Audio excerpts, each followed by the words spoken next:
This is Steve Koster with ExpressoEngineering.tv. We're in Pittsburgh today at the IEEE EMC Symposium show, and we got a chance to pop into the EM Test booth and talk to Chuck, the president of EM Test. Chuck, how's it going?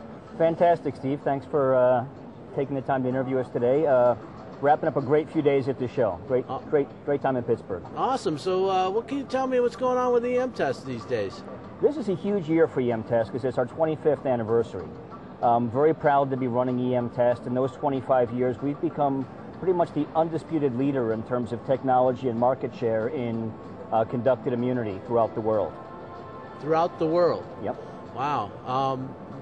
How's the market share in the United States specifically? Market share in the United States has been very weak, which is why this is probably one of the most important events that we're at this year.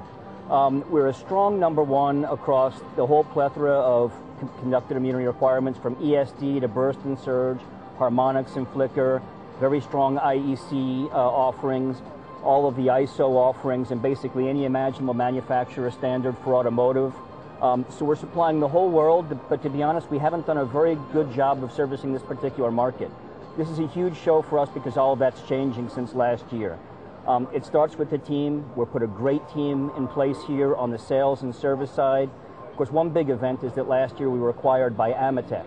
Amitech is a large American New York Stock Exchange traded company that really focuses on acquiring best-in-class engineering type companies and helping them continue to innovate and pushing operational excellence. And that gives us a platform to build on here in the U.S. We're part of Amitech's Programmable Power Division, which is headquartered in San Diego. There's a world-class manufacturing and maintenance facility there that we can piggyback on. So we've put a great team in place now and have a great focus on rebuilding our service capability and our image here in the U.S. We're number one everywhere else in the world, but you wouldn't know it if you're American because we haven't done a great job, but that's all changing. Great team in place, great capability, and we're here to stay. That has to be very exciting. You mentioned service. Is that all the products serviced in the United States, or would we have to send them back to the factory? No, that's service. It starts with service. I mean, we have the most innovative products out there. We have by far the broadest range of conducted immunity, but if you're not servicing your customers well, none of that means anything. So it really starts with service. We've again piggybacked on the world-class service capability in San Diego, put a team in place, bringing up an ISO 17025 calibrated lab. So anything that's done here in the U.S. will be serviced in the U.S. That's exciting. That's pretty good. I like to hear that because, you know, there's nothing worse than having to send your equipment back overseas to get it done for 6-8 weeks and not be able to use the unit. Yeah, absolutely. It's difficult for customers to deal with getting things out of the country that are without the equipment for a long time. So we've got the team in place here now to provide after-sales support, and we've got the service capability for quick turnaround of anything a customer's going to need. Terrific. You're going to see us here a lot. You know, we actually have a huge installed base of equipment here in the U.S. because we did do a lot more business in the past. So priority number one is taking care of those customers that we haven't taken good enough care of. But then, of course, coming out with all the new products that we have that a lot of American customers aren't aware of. I mean, the reason we're number one in the world is our very narrow focus. We've only got about 100 people in the company, but all we do is conducted immunity. But we do that better than anybody else. Part of that is innovation. We're very focused on always coming out with the best equipment, with the newest standards. We sit on the international IEC committees and ISO committees, and we're always ahead of the game in terms of making sure we have the equipment and all of the easy-to-use software to make sure that our customers can easily test against any of the standards, whether it's automotive, IEC, Milligan, they have to test against. But service is a big part of that as well. We have fantastic service all over the world. Now we've got it here in the U.S. as well.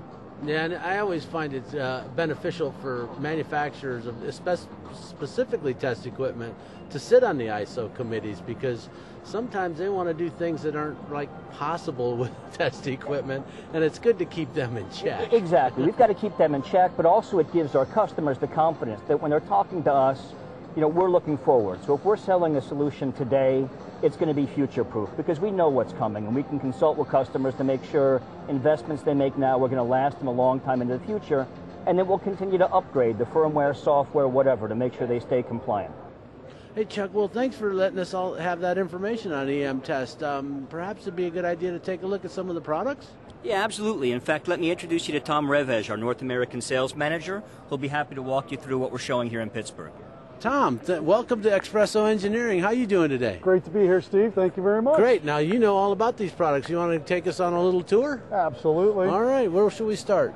Let's start at the end and go to the beginning. So we have a variety of conducted immunity test equipment. That's what we do. So we have both transients and RF conducted immunity. And this particular rack is our UCS 500 N7, which is a multi-tester for EFT, surge, combination wave, ring wave, 10 by 700 telecom pulses. Its typical applications are the IEC 61000-4 series, as well as the North American surge specs from ANSI C62.41. There's a variety of single and three-phase coupling, decoupling networks up through 200 amps per phase. 200 amps per phase? Up to, yeah. That's a nice coupling device. Yeah, I know I've run into a lot of products that could use that. Okay, excellent. We'll be talking to you later. Yeah. So over here we've got, this is a very versatile test system. We've got our NetWave. It's basically an AC power source with an arbitrary waveform generator and very sophisticated software, so it can serve as the basis generator for your harmonics and flicker measurement test system, as well as generating harmonics, interharmonics, power input anomalies of all different types to military, avionics, and commercial power input test standards. And then associated with it is our DPA series of harmonics measurement systems, right, along with the flicker impedances up through very high currents and voltages, single and three phase. Does this do the low-end immunity tests like the 4-13, 4-16? Yes, exactly. Thank you for asking. Absolutely. I'm seeing a lot more of that in the nuclear industry these days. They're calling that out. In fact, we're getting requests. Yeah, we're seeing that too. Absolutely. Yeah, that's a good solution. What else we got? So just moving down the line here, what we've got is, this is our Automotive Transient Emission Test Set. And basically what it does, we've got mechanical and electronic switches that simulate switching actions on the DC power bus of the car. And then the purpose is to measure the emissions of the EUT, the equipment under test, right, to ensure that it meets the standards. So it's something that's kind of new, but it's required in ISO 7637, and we're getting a lot of demand for that. So this would be a set that you would need the whole thing together, or? You can get it individually, but ideally it works best as a set because there's clearance distances and a lot of specifics about the setup. It's easier to use that way. That's cool. Very good. And of course I recognize this. This looks like an ESD gun. Yeah, the old famous ESD test equipment. We've got a 30 kV, the model ESD30N, which actually has, although it is plugged into the wall, but it also has a battery, so it can be taken into a vehicle or operated remotely, but typically it's going to be plugged into the wall. Then we have our pure battery powered DITO ESD simulator, which meets the majority of the more frequently required standards, IEC 61000-4-2, for instance. That's interesting. Now, one of the things that I run into with ESD sometimes is that they don't all call out the same discharge network. Has that been addressed on this product? Of course, yeah. We have each of these testers, we've got various discharge modules for the frequently required standards.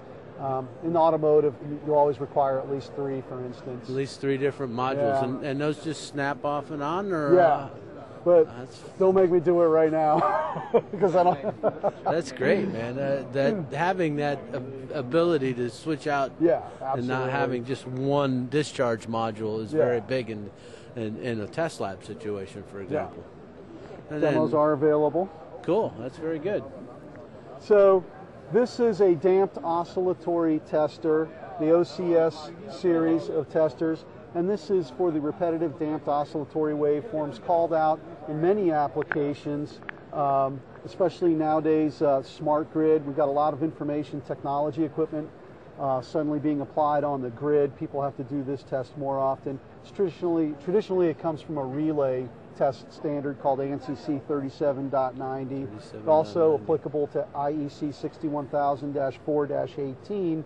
And we also have, for that standard, the fast pulses from that spec, the 3, 10, and 30 megahertz waveforms. So we have this equipment now as well as the fast waveforms. That's a new development. That's terrific, standard. man. That's a nice looking unit. And we have one more here. So this is one of our main product lines. It's our Automotive Transient Test System, and this is one of our smaller racks for this configuration. But basically, this performs the international standard ISO 7637 and hundreds, literally hundreds of automotive manufacturer-specific standards, and so that's it's.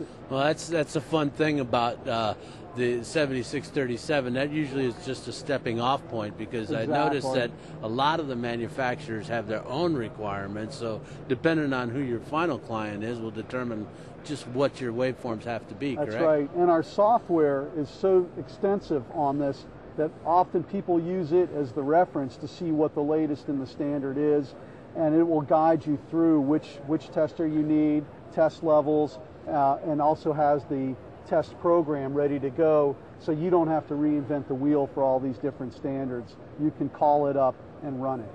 That's terrific. That is very cool.